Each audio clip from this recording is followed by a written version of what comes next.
Today we're breaking down every Whirlpool refrigerator error code you might run into. I've been working with these fridges for years, and I am going to show you exactly what each code means and how to fix it. No complicated jargon, just simple solutions that actually work. Let's kick things off with the 5D error code, which you'll see pretty often.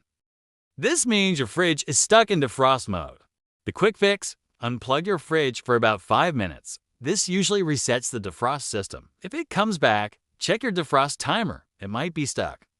Or there could be ice buildup blocking your defrost drain. If you're seeing your DF, don't panic.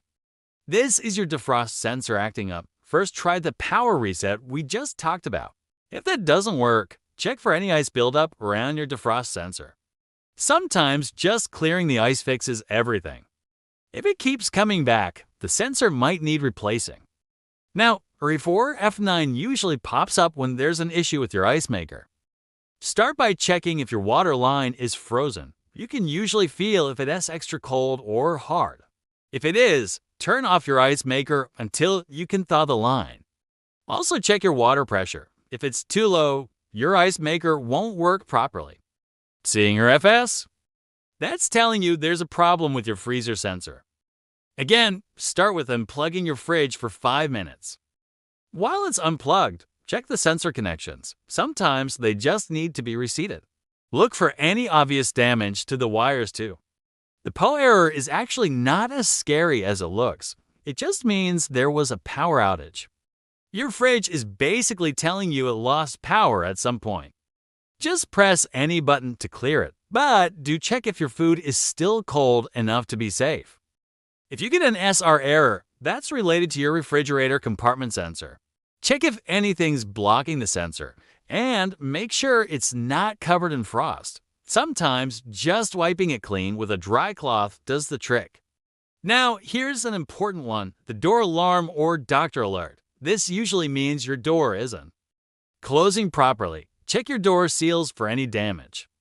And make sure nothing's blocking the door from closing completely. Also look at your door hinges. They might need tightening. The SF code means there's a system failure. Before calling for service, try unplugging your fridge for 10 minutes. This sometimes clears up electronic glitches if it comes back. Check your condenser coils. If they're really dirty, your fridge might be overheating. Getting an RC?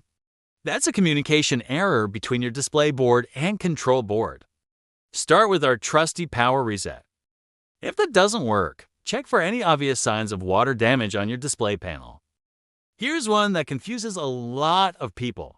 If your temperature display is flashing, it's usually warning you that your fridge is warmer than it should be.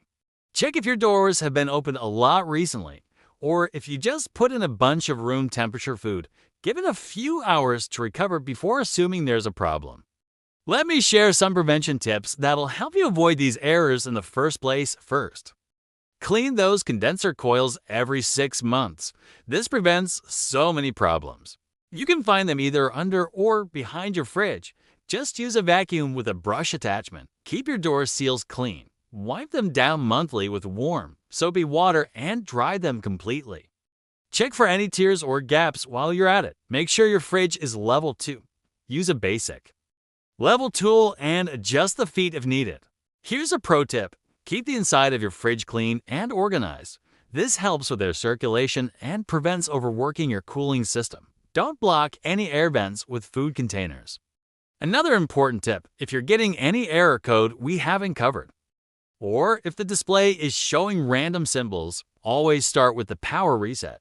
Unplug for 10 minutes, then plug back in. It's amazing how often this fixes electronic issues.